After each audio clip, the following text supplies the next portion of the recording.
Growing up in California, I was very aware of Charles Manson. My dad is from Southern California. My mom's from Northern California. They were both, 13, 14 at the time of the Manson murders. So I grew up hearing all about him.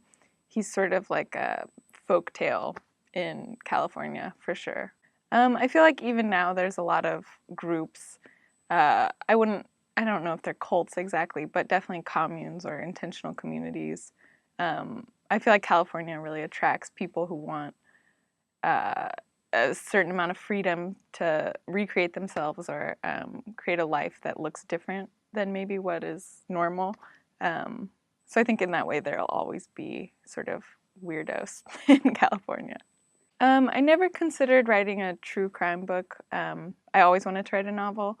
To me, like all the details and the actual facts of the Manson murders or any kind of murder are interesting as like a jumping off point, but I didn't want to have to sort of be a slave to the facts. And also I think in fiction, what I really wanted to do in this book, which I don't think I ever saw in any of the nonfiction I'd read about the Manson murders or any other sort of cults or anything that had interested me, is like the real psychology of someone on the periphery.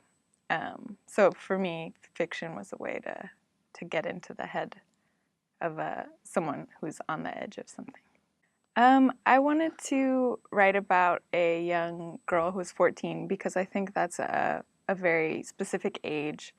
It's sort of the moment when adolescence begins, and sort of the moment when young girls come into this new sexual power but are still uncertain and not sure what it means exactly. And I think it's the moment when they have to confront themselves as an object in society, which is very tumultuous, I think, and a sad moment, but also interesting because it's so, there's so much conflict. I wanted there to be an older version of Evie because I wanted there to be some breathing room. I feel like an adolescent's brain is so insane and everything is so black and white for a teenager that they really have no scale, no way of contextualizing their own experiences. So by having an older character, you get the context. And what interested me about the Manson family and other sort of infamous cults are the people who were involved but never did anything where they got arrested, and sort of how those people would live their lives, and what would it mean to them as adults in their 50s and 60s to have been involved in this thing, sort of how do they reckon with that. So the older Evie was a chance to sort of get into that psychology a little bit. I don't know, I liked writing, the younger Evie is more familiar to me because the age, it's closer to my age, and I've never been older, but I have been younger.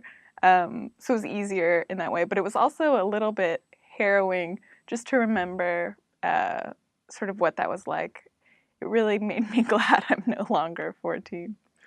I'm very happy not to be involved at all in the film stuff. I feel like so much of writing a novel is you sort of get all of your stuff out into this one thing.